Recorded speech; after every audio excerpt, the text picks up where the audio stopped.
दोस्तों, क्या आप जानते हैं कि हमारा मन दो तरीके से काम करता है। एक है चेतन मन और एक है अवचेतन मन। दोस्तों, अगर हम अपने अवचेतन मन को समझ लेते हैं तो हम उससे कुछ भी करा सकते हैं। इसकी हेल्प से हम दुनिया का कोई भी काम आसानी से कर सकते हैं। हम कुछ भी अचीव कर सकते हैं। दोस्तों, अगर आपको अवचेतन मन के बारे में जानना है तो इस कहानी को ध्यान से और पूरा देखिएगा। पसंद आए तो लाइक भी कर दीजिएगा। तो चलिए कहानी को शुरू करते हैं।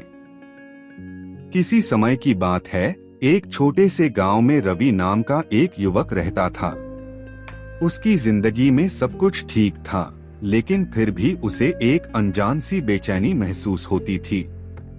उसके पास अच्छा परिवार, दोस्त और एक स्थिर नौकरी थी, परंतु एक खालीपन उसे भीतर से परेशान करता था। रवि समझ नहीं पा रहा था कि आखिर क्या चीज उसे इस तरह की उलझन में डाल रही थी। एक दिन गांव में एक साधु बाबा आए। बाबा के पास कई लोग अपनी समस्याएं लेकर जाते थे और उनकी बातों से उन्हें मानसिक शांति मिलती थी। रवि ने भी यह सोचकर बाबा से मिलने का फैसला किया कि शायद उसे अपने मन की उलझन का जवाब मिल जाए। जब रवि बाबा के पास पहुंचा तो उसने अपनी बेचैनी का कारण बताया। बाबा ने उसकी बातें सुनी और फिर मुस्कुराते हुए बोले, रवि, तुम्हारी परेशानी का कारण तुम्हारे मन के भीतर ही छिपा है। तुम अपने अवचेतन मन की शक्ति को नहीं समझ पा रहे हो। रवि को यह सुनकर थोड़ा अजीब लगा। उसने बाबा से पूछा, बाबा, यह अवचेतन मन क्या होता है? बाबा ने एक लंबी सांस ली और बोले, जैसे समुद्र की गहराइयों में ढेर सारे रहस्य छुपे होते हैं, वैसे ही तुम्हारे मन के भी कई रहस्य हैं। तुम्हारा अवचेतन मन उन विचारों, अनुभवों और भावनाओं का भंडार है जो तुमने अपने जीवन में कभी महसूस किए हैं, लेकिन जिनका तुम्हें होश नहीं है।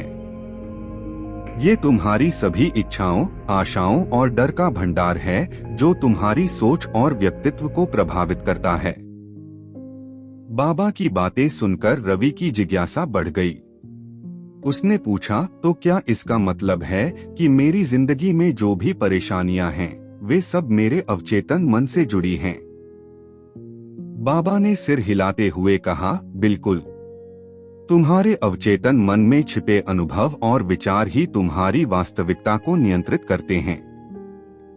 अगर तुम इसे समझ लो और इसे अपने पक्ष में काम करने दो तो तुम अपनी जिंदगी को बेहतर बना सकते हो। रवि को यह सुनकर हैरानी हुई। उसने बाबा से पूछा कि वह अपने अवचेतन मन का उपयोग कैसे कर सकता है। बाबा ने एक साधारण सी सलाह दी, रोज रात को सोने से पहले शांत होकर गहरी सांसें लो और अपनी आंखें बंद करो। फिर अपनी उस चाहत के बारे में सोचो जिसे तुम अपने जीवन में लाना चाहते हो।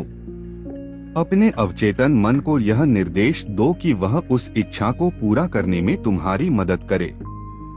जब तुम इसे निरंतर दोहराओगे तो एक दिन तुम्हारा अवचेतन मन तुम्हारी सहायता करने लगेगा। रवि ने बाबा की सलाह मानी और हर रात यह अभ्यास करने लगा। शुरुआत में उसे थोड़ी मुश्किल महसूस हुई, लेकिन धीरे धीरे वह इस प्रक्रिया में माहिर होता गया। कुछ ही हफ्तों में उसने महसूस किया कि उसके विचार और भावनाएं बदलने लगे हैं। उसका आत्मविश्वास बढ़ने लगा और वह अपनी नौकरी में नए अवसरों को देख पाने लगा। उसने कई बार ऐसी परिस्थितियों में निर्णय लिए जो वह पहले कभी नहीं ले पाता। धीरे धीरे वह अपने अवचेतन मन के द्वारा अपनी जिंदगी को नए सिरे से जीने लगा।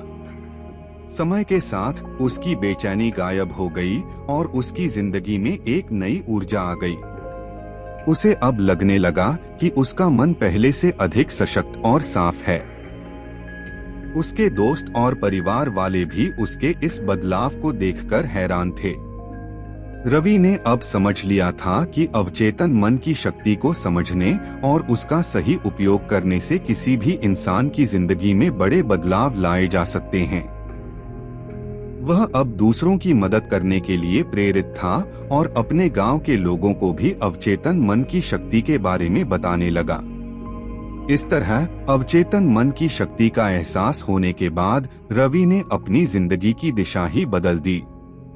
दोस्तों, अगर आज की कहानी अच्छी लगी है तो लाइक, शेयर, कमेंट और चैनल को सब्सक्राइब जरूर कीजिएगा। वीडियो देखने के लिए आपका बहुत बहुत धन्यवाद।